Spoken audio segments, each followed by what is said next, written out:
गुरुग्राम में बोधि सत्य परम दर्द है। हमारे भारत रत्न परम पूज्य बाबा साहब डॉक्टर भीमराव अम्बेडकर जी की 134वीं जयंती एवं बहुजन समाज पार्टी के 41वें स्थापना दिवस की बहुजन समाज पार्टी हरियाणा की तरफ से आप सभी को लग लग बधाइयाँ। बाबा साहब और काशी राम बहन तुम्हारी मायावती जी, बहुजन समाज पार्टी जिंदाबाद। बाबा साहब और काशी राम, वोट हमारा राज तुम्हारा, जो बहुजन की बात करेगा, जो बहुजन की बात करेगा। तो भीमराव अम्बेडकर की 134वीं जयंती और बहुजन समाज पार्टी के स्थापना दिवस की आपको लग लग बधाइयाँ। आज यहाँ पर मेरे साथ पहुँचे जोन के इंचार्ज प्रदेश के महासचिव एडवोकेट नेतराम जी, हमारे दूसरे जोन के इंचार्ज साथी बहुत ही मेहनती महेंद्र सिंह जाजौरिया जो प्रदेश के महासचिव हैं, पहले भी भिन्न भिन्न पदों पर रहे हैं। हमारे बीच में जिला के अध्यक्ष नेतराम बोध जी और हमारे बीच में धर्मजीत शोरान जी, जिला की लीडरशिप, विधानसभा के जिम्मेवार साथियों, मेरी मां बहनों, तमाम युवा साथियों, आप सबसे मैं निवेदन करता हूं एक बार अपने लिए आप एक बार जोरदार ताली बजाने का काम करें। आपके बीच में समय समय पर अनेकों महापुरुष आपको मिले और हम लोगों की नाराजगी कह लीजिए कि हम महापुरुषों पे उनकी जयंती, उनके जाने के बाद उनके परिनिर्वाण दिवस वो मनाने के लिए तरह तरह के बहाने बनाते हैं और केवल एक दिन के लिए हम उनके विचारों की बात करते हैं और वे पूरा ऐसो आराम से एक साथ घर बैठने का काम करते हैं। सम्मानित साथियों, 1848 मैं लंबी बात नहीं करूं, 1848 में महात्मा ज्योतिबा फूले ने इस कारवां को आगे बढ़ा करके हम सब के लिए, हम सब का जो दुश्मन था वो अज्ञानता थी, अंधविश्वास था, पागल था, शिक्षा की चौक चलाने का काम किया।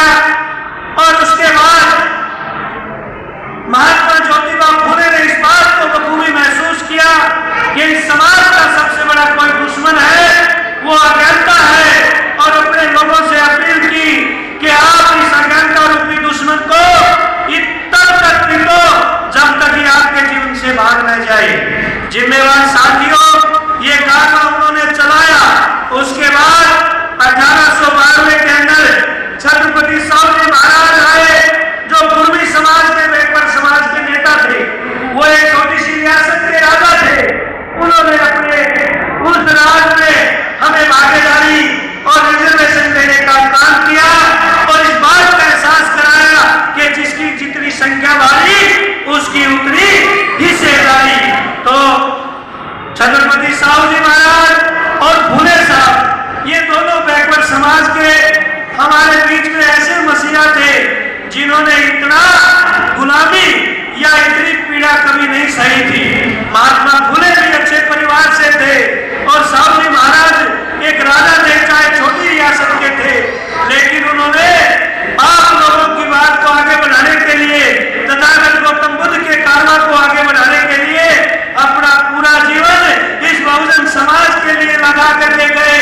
और आपके बीच से वो साथियों बाबा साहब डॉक्टर अम्बेडकर को फूले ने ये कारवां साहू महाराज को दिया और साहू महाराज ने कारवां 1922 के अंदर बाबा साहब डॉक्टर अम्बेडकर को देने का काम किया। उनके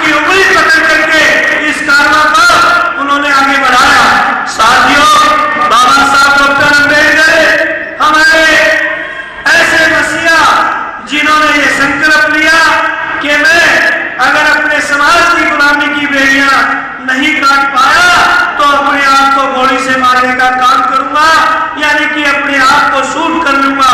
उस समय अंग्रेजों की हुकूमत थी। बाबा साहब डॉक्टर अम्बेडकर ने अपने अथक प्रयास करके उन अंग्रेज जो विद्वान लोग थे, वो विद्वान व्यक्ति की कदर करते थे, तो परम पूज्य बाबा साहब डॉक्टर अम्बेडकर ने इस बात को महसूस करते हुए अंग्रेजों के सामने इस समाज का, मेरी बहन बेटियों की दशा और दिशा दोनों रखने का काम किया। साइंस कमीशन के माध्यम से 1928 के अंदर आप लोगों की हालात इस देश में बाबा साहब ने रखने की कोशिश की, और जिसका गांधी और कांग्रेस ने बड़े पैमाने पर विरोध किया। परम पूज्य बाबा साहब डॉक्टर अम्बेडकर दुनिया के महान विद्वान थे। उन्होंने अपनी तर्क शक्ति के कारण 30, 31, 32 के गवर्नेंस कॉन्फ्रेंसों की बदौलत देश की आजादी से पहले देश 1947 को आजाद होता है। मेरे समाज के लोगों, बाबा साहब डॉक्टर अम्बेडकर ने आपको 1932 में पढ़ने का अधिकार दिला करके आजाद करने का काम किया था। इसे रची साथियों, एक भूमि एक्ट कह लीजिए या भूमि सुधार बिल, जो बहुत बड़ी साजिश के तहत साइमन कमीशन के सामने जो बड़ी कौम हमारी शेड्यूल कास्ट की, खास करके चमार जाति, जिसको गैर शिक्षक दिखाया गया, और इस देश में हम लोगों को, शेड्यूल कास्ट के बैकवर्ड लोगों, कास्ट के लोगों को आपको कह दिया ये वचन बनाने वाला है, आज को कह दिया ये करने दोबारा फिर अंग्रेजों से बात करके आपके लिए सेपरेट सेटलमेंट की जमीन देने की बात कही गई, लेकिन तब तक देरी हो चुकी थी। इस देश के, दुनिया के अंदर द्वितीय विश्व युद्ध चल चुका था, तो उस विश्व युद्ध के तहत वो बात आगे नहीं बढ़ पाई।